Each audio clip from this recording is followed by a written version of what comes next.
Welcome to veterinary facts. நான் உங்கள் R Thiagarajan பேசுகிறேன். இந்த பதிவில் பால் எக்ஸஸாக உங்கள்கிட்ட இருக்கும்போது அதை எப்படி நாம் லாபகரமாக மாற்றுறது அப்படிங்கிறத பற்றி பார்ப்போம். இதற்கு ஏன் இந்த அவசியம் எதுக்கு வந்தது? ஏன்னா நம்ம கிராமத்தில் மக்கள் பாலை கறந்து ஆவினில் கொள்முதல் செய்கிறதுக்காண்டி வேனுக்காண்டி வெயிட் பண்ணுவாங்க. அவங்க கரெக்டாக ஒரு டைமுக்கு வந்துடுவாங்க. ரூட் போட்டு ஒவ்வொரு கிராமமாக வந்து கலெக்ட் பண்ணிட்டு போவாங்க. அப்படி வந்து அவங்க கலெக்ட் பண்ணிட்டு போயிட்டு ரெக்கார்ட் பண்ணிக்குவாங்க யார் யார் எவ்வளோ பால் கொடுத்தாங்கன்னு. அதுக்கு ஒரு மாதம் கழித்து அவங்களுக்கு பாலோட குவாலிட்டிக்கு தக்கவாறு அன்றைய நாளுக்கு எவ்வளவு பாலுக்கான விலைங்கிறத பார்த்து 30 நாளுக்கு சேர்த்து அவங்களுக்கு செக் அனுப்புவாங்க.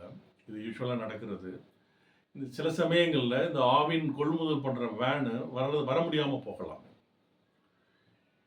ஏன்னா இயற்கை சூழ்நிலை தான். சூறாவளி காற்று, புயல், மழை, வெள்ளம், இது மாதிரி சமயங்களில் மரம் கிராமத்துக்கு வர்ற வழியில் மரங்கள் விழுந்து கிடக்கலாம், இல்லை ரோடு பாதிக்கப்பட்டிருக்கலாம், ரோடு கட்டாயிடலாம்.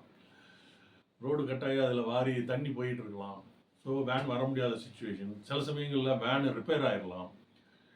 சில சமயங்களில் வேனை ஓட்டுற டிரைவர் உடம்பு சரியில்லாமல் போயிடலாம். வேன் ஆக்சிடெண்ட் ஆகிடலாம். வேனுக்கு டிரைவருக்கு உடம்பு சரியில்லைன்னா அவருக்கு ஆல்டர்னேட்டாக ஒரு டிரைவர் அரேஞ்ச் பண்ண முடியாமல் போயிடலாம். இது மாதிரி பல சுச்சுவேஷன்ஸில் வேன் வராமல் போயிடும் வில்லேஜுக்கு. மக்கள் கொள்முதல் செய்யலான்னு ஆர்வமாக பாலை வச்சுக்கிட்டு நிற்பாங்க. வேன் வரலன்னு ரொம்ப ஏமாற்றமாக வீட்டுக்கு போவாங்க. அவங்களுக்கு மெசேஜ் வந்துடும் வராதுன்னு. ஸோ அவங்க மற்ற வேலையை பார்க்குறதுக்கு போகணும். அவங்களுக்கு வேறு வேலைகள், வயல் வேலைகள் இருக்குது. இது மாதிரி சமயத்தில் நாம் அந்த பாலை கெட்டு போகாமல் அதை நல்லா பால் பொருட்களாக மாற்றணும். அது ரொம்ப ரொம்ப அவசியம். இல்லைன்னா அவங்க நஷ்டமடைவாங்க. அப்படி பால் பொருளாக மாற்றுறதுக்கு என்னென்ன செய்யணும்? அதுக்கு முன்னாடி பாலில் என்னென்ன இருக்குங்கிறத பார்த்துருவோம். பாலில் 87% தண்ணி இருக்குது.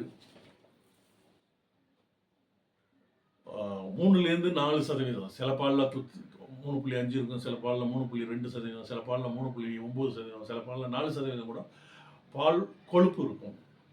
5.5% மாவு பொருள் இருக்கும். பாலில் இருக்கிற மாவு பொருள் பேர் லாக்டோஸு. இந்த லாக்டோஸ் வேற ஒன்றும் இல்லை, 6 குளுக்கோஸ் சேர்ந்து இருக்கிறது தான் ஒரு லாக்டோஸு. 6 பேர் சேர்ந்து கை கோத்துக்கிட்டு நிற்கிற மாதிரி 6 குளுக்கோஸ் மாலிகுல் கையை கோத்துக்கிட்டு நிற்கும். அதுதான் லாக்டோஸு. அது 5.5% இருக்கும்.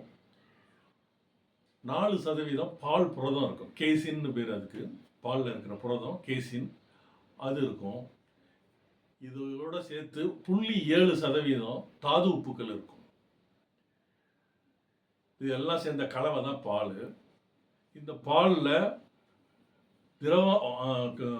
வாட்டர் வந்து அதிகமாக, நீர் அதிகமாக இருக்கிறதுனால, 87% இருக்கிறதுனால நிச்சயமாக கிருமிகள் இருக்கும். அந்த கிருமிகள் நேரம் ஆக ஆக அதோட எண்ணிக்கையை பெருக்கிக்கிட்டே இருக்கும். 1 மில்லியனாக இருக்குது, 2 மில்லியன், 3 மில்லியன் போயிட்டே இருக்கும். அது அங்கே இருக்கிற சத்து பொருள்லாம் சிதைச்சு அது நல்லா பாப்புலேஷனை இன்க்ரீஸ் பண்ணிக்கிட்டே இருக்கும். பாப்புலேஷன் இன்க்ரீஸ் ஆக அதுலேருந்து வர்ற கழிவு பொருள் வந்து மறுபடியும் பாலை கெடுக்கும். அதனால் நேரம் ஆக ஆக பால் கெட்டு போகிறது உறுதி. அதனால் நம்ம உடனடியாக அதை பால் பொருளாக மாற்றணும். இது கட்டாயம். என்னவா மாற்றலாம்? அவங்கள்ட்ட இருக்கிறது அடுப்பு ஒன்று தான், ஒரு ஃப்ரிட்ஜ் இருக்கலாம் மேபி.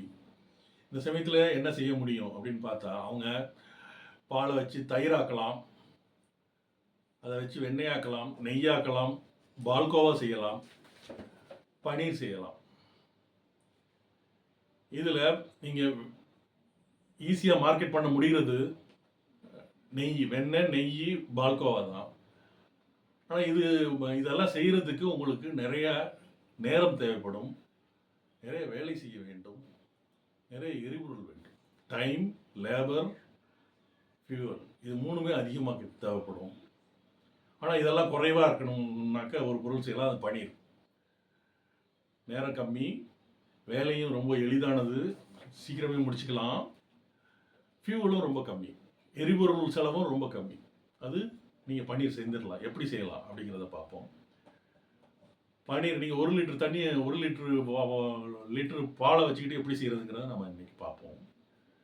1 லிட்டர் பால் ஆவின் விலை இன்னைக்கு 40 ரூபா. அந்த 1 லிட்டர் பாலை கொள்முதல் விலை இப்போ 38 ரூபாயாக இருக்குது. ஆவரேஜ் கொள்முதல் ரேட்டு வந்து 38 லிட்டராக இருக்குது. 38 ரூபாயா இருக்குது. ஆவின் பால் வந்து 40 ரூபான்னு இருக்கு 1 லிட்டர்.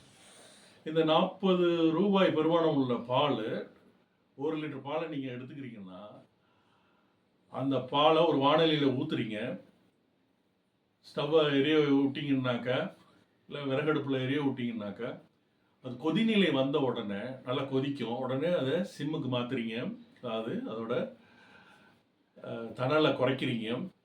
குறைத்ததுக்கு அப்புறம் அதில் 1 லிட்டருனாக்கா அரை ஸ்பூன், அரை தேக்கரண்டி எலுமிச்சை சாறு. எலுமிச்சை நல்லா புழிஞ்சிக்கிட்டு அதில் இருக்கிற செத்தையெல்லாம் வடிகட்டி நல்லா க்ளீனான அரை தேக்கரண்டி எலுமிச்சை சாறை அதில் ஊற்றுறீங்க. ஊற்றிட்டு கரண்டியால் நல்லா கலக்குறீங்க. கொஞ்ச நேரம் 5 to 10 நிமிஷம் கலக்கின உடனே உங்களுக்கு பிரிய ஆரம்பிச்சிடும். அதில் இருக்கிற சிட்ரிக் ஆசிட் வேலை செஞ்சு அதை திடப்பொருளை தனியாக பிரிக்கும். பிரித்த உடனே அதை நீங்கள் ஒரு காடா துணியோ இல்லை வேஷ்டியோ எடுத்து அதில் நீங்கள் வடிகட்டிடுறீங்க. ஸோ இப்போ திடப்பொருள் எல்லாம் வேஷ்டியில் இருக்குது, அதில் காடா துணியில் இருக்குது, ஒரு காட்டன் துணியில் இருக்குது. அதை நல்லா புழிஞ்சிடுறீங்க. புழிஞ்சிட்டு மறுபடியும் விரித்து அதில் ஒரு சில்டு வாட்டர், குளிர்ந்த நீரை வச்சு அதை மறுபடியும் கழுவுறீங்க. மறுபடியும் நல்லா புழிஞ்சிடுறீங்க. மறுபடியும் அதை விரித்து அதை நல்லா புழிஞ்சிடுறீங்க. புழிஞ்சதுக்கு அப்புறம் நீங்கள் 1 லிட்டர் பாலில் இந்த திடப்பொருளை உருவாக்கி இருந்தீங்கன்னா அது மேலே 1 லிட்டர் வெயிட்டை வைக்கணும்.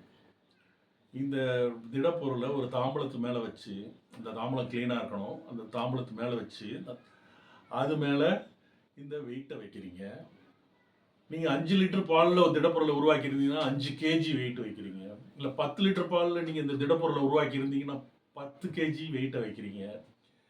2லேருந்து ஒரு 4 மணி நேரம் வச்சுருந்தீங்கன்னா அந்த வெயிட் வந்து ஈக்குவல் ப்ரெஷர் கொடுக்கணும் அந்த கீழே இருக்க திடப்பொருள் மேலே. ஒரு இடத்துல அதிக வெயிட்டு, ஒரு இடத்துல கம்மி வெயிட்டாக இருக்கக்கூடாது. அதோட டெக்ஸ்சர் மாறிடும், மிருதுத்தன்மை மாறிடும். அதனால் ஈக்குவலாக ப்ரெஷர் கொடுக்கணும். அந்த திடப்பொருள் இருக்கிற காடா துணிக்குள்ளே இருக்கிற திடப்பொருளில் இந்த வெயிட் வந்து ஈக்குவல் ப்ரெஷர் கொடுக்கணும் எல்லா ஏரியாலையும். அது மாதிரி ஒரு 2 to 4 மணி நேரம் வச்சுருக்கணும். வச்சுருந்தீங்கன்னா கொஞ்சம் தண்ணியும் வெளியில் வந்துடும். அதுக்கப்புறம் அதை காடா துணியை பிரிச்சிங்கன்னா உங்களுக்கு வெள்ளை நிறத்தில் கட்டியாக பன்னீர் இருக்கும். பன்னீர் அந்த பன்னீரை நீங்கள் கத்தியால் சின்ன ஸ்லைஸாக வெட்டுறீங்க. வெட்டி ஒரு பிளாஸ்டிக் டப்பாவில் போட்டு ஃப்ரீசர் கேபினெட்டில் போடணும். ரெஃப்ரிஜிரேட்டரில் ஃப்ரீசர் கேபினெட்டில் போடணும். உங்கள்கிட்ட ஃப்ரிட்ஜ் இல்லைன்னா நீங்கள் 2 நாளையில் அதை சாப்பிட்றலாம், இல்லைன்னா கெட்டு போயிடும். உங்கள்கிட்ட ஃப்ரிட்ஜ் இருக்கும் பட்சத்தில் நீங்கள் 5லேருந்து 6 நாள், சில சமயம் 7 நாள் கூட, பவர் கட்டாகாமல் இருந்ததுனாக்க 7 நாள் கூட நீங்கள் வச்சுருந்து சாப்பிட்லாம்.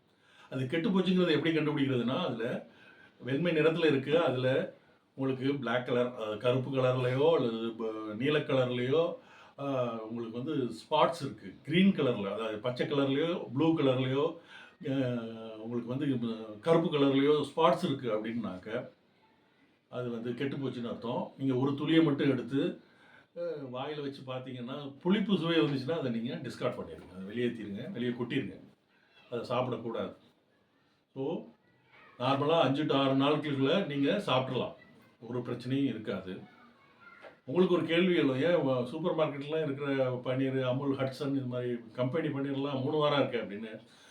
அவங்க ப்ரிசர்வேட்டிவ்ஸ் ஆட் பண்ணுவாங்க கெட்டு போகாமல் இருக்கிறதுக்கு. நல்லா பேக் பண்ணுவாங்க, ரொம்ப ஹைஜீனிக்காக எல்லாத்தையுமே பண்ணுவாங்க. ஃபஸ்ட்லேருந்தே பாலில் எவ்வளவு கிருமி இருக்குங்கிறத அளந்துருவாங்க. அதுக்கேற்றப்பல அவங்க பேக்கிங்கெல்லாம் வேறு மாதிரி இருக்கும். நீங்கள் அது மாதிரி உங்களோட வீட்டுக்குள்ளே அதெல்லாம் செய்ய முடியாது. அது ஃபேக்ட்ரி சுச்சுவேஷன், அங்கே இதெல்லாம் செய்யலாம். ஸோ அதனால் அவங்க கிருமிகளோட எண்ணிக்கையை அவங்க கம்மி பண்ணிடுவாங்க. ஃப்ரிட்ஜுக்குள்ளே வைக்கிறதுக்குள்ளே, பேக் பண்ணுறதுக்குள்ளே அதுக்குள்ளே இருக்கிற பன்னீரில் இருக்கிற கிருமிகளோட எண்ணிக்கை ரொம்ப கம்மியாக இருக்கும். அப்புறமேட்டு தான் அவங்க பேக் பண்ணுவாங்க. இங்கே வீட்டுக்குள்ளே நீங்கள் செய்யும்போது அதுக்கு சாத்தியக்கூறுகள் கம்மி. அதனால் சீக்கிரம் கெட்டு போகிறதுக்கு சான்ஸ் அதிகம். அதனால் நீங்கள் 6 நாள்லேயே சாப்பிட்றணும். ஓகே. ஸோ இது மாதிரி சுச்சுவேஷனில் நீங்கள்